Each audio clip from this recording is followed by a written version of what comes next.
En el apartado 3 vamos a ver cómo se calculan determinantes de dimensión mayor, ya que en el otro apartado hemos visto cómo se calculaban determinantes de dimensión pues 2 por 2 o 3 por 3 y alguno un poco superior. Pero ¿y si me ponen un 6 por 6, ¿no? O un 5 por 5? Bueno, pues vamos a ver si me ponen determinante de dimensión mayor, cómo tendríamos que operar. Bueno, os pongo aquí ese cuadro resumen. Como vimos en el apartado anterior, los determinantes cumplían una serie de propiedades. Entonces, con esas propiedades es con lo que vamos a operar mi determinante para transformarlo y que me quede un determinante mucho más sencillo y poder operar. Entonces, por ejemplo, si os recuerdo, la primera propiedad, la primera transformación hace relación a la propiedad número 6, que me decía eso, que podía multiplicar o dividir todos los elementos de una fila o columna por un número. ¿Y qué pasaba? Que el determinante quedaba multiplicado o dividido por ese número que había multiplicado. A ese lo vimos en el apartado anterior y era la propiedad 6.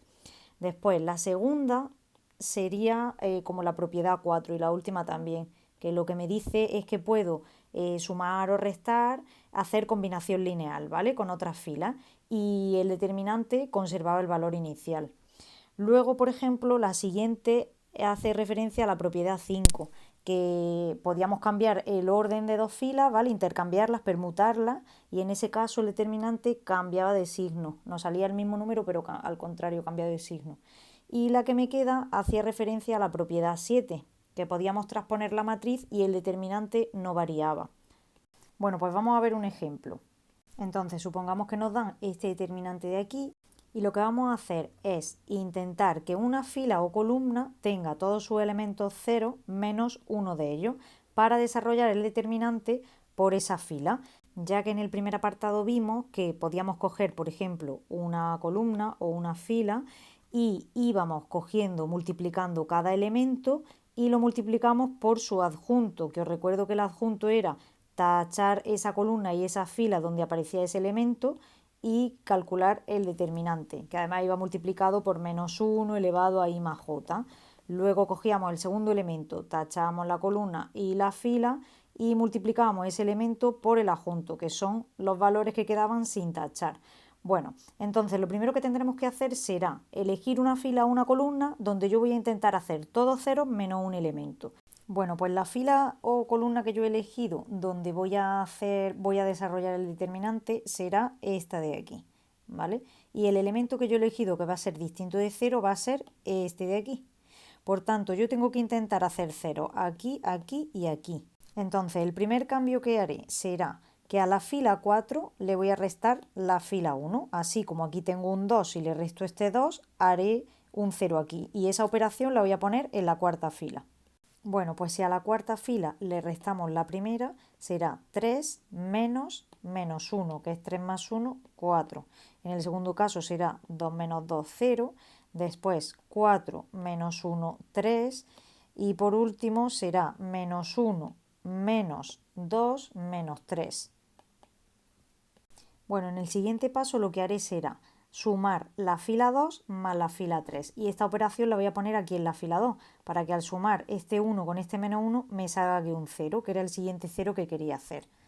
Por tanto, el resto del determinante lo dejo igual y ahora tendré que hacer. Si hacemos la fila 2 más la fila 3, aquí me quedará 5.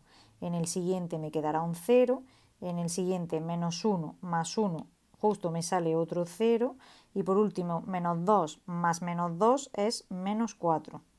Por último ya, para conseguir un 0 aquí, que es el que me falta, voy a multiplicar la fila 3 por menos 2 para que me quede aquí un menos 2 y se lo voy a sumar a la fila 1. Y esa operación lo voy a poner en la fila 1 para que me salga aquí un 0.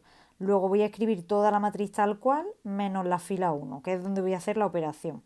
Bueno, pues si multiplicamos la fila 3 por menos 2, en el primer caso me quedará 3 por menos 2, que es menos 6, y si le sumo la fila 1, que hay un menos 1, eso será igual a menos 7. Luego aquí en el primer elemento me queda menos 7.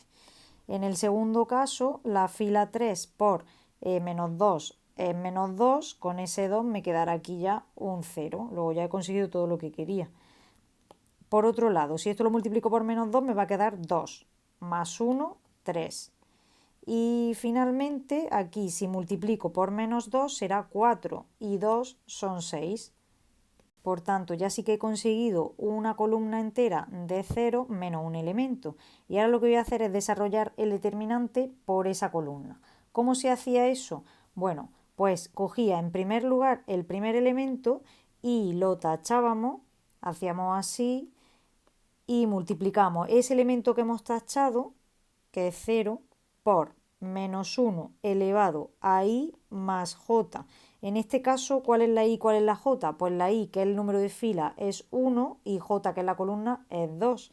Luego aquí tengo que poner 1 más 2. Y eso ahora había que multiplicarlo por el determinante que me quedaba, es decir, por esos elementos de ahí y esos y esos. O sea, aquí tendría que escribir el determinante 5, 3, 4, 0, menos 1, 3, menos 4, menos 2, menos 3. Claro, ¿qué pasa? Que ¿por qué hemos hecho todo este jaleo? Porque como ahora todo esto se está multiplicando por un 0, pues todo esto es 0. Luego, por tanto, yo no tengo que hacer toda esa operación, porque ya sé que es 0.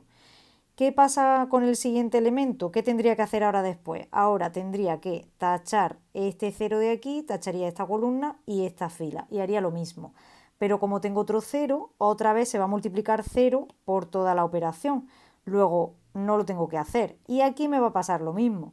Por tanto, al final solamente voy a tener que desarrollar el determinante por el número 1. Es decir, para desarrollar por el 1 tendremos que tachar la fila, perdón, la columna y la fila donde está el 1, y entonces ahora esto será igual a 1, que es el número que hemos tachado, por menos 1 elevado a i más j, en este caso la i es 3 y la j es 2, luego 3 más 2, y eso multiplicarlo por el determinante que nos queda.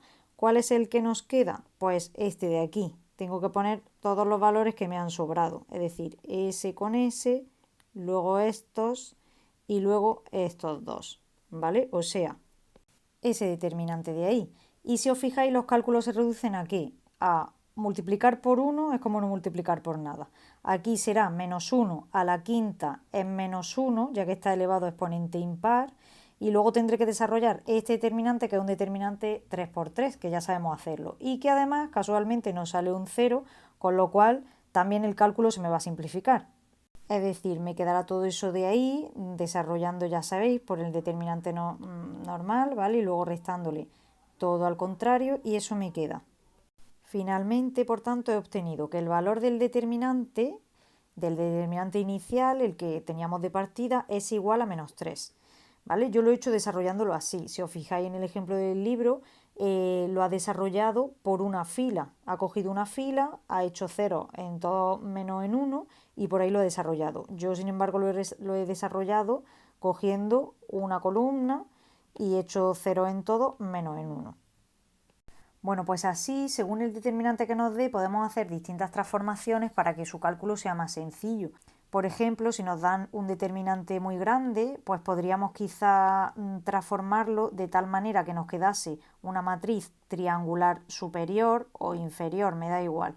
¿Vale? Os recuerdo que una matriz triangular superior era donde me aparecían números por encima de la diagonal y la diagonal incluida, y por debajo de la diagonal todo eran cero. Bueno, pues si yo consigo aquí que todos sean cero y los demás sean números distintos de cero, os recuerdo que en este caso el cálculo del determinante era multiplicar solamente los números que aparecían en la diagonal.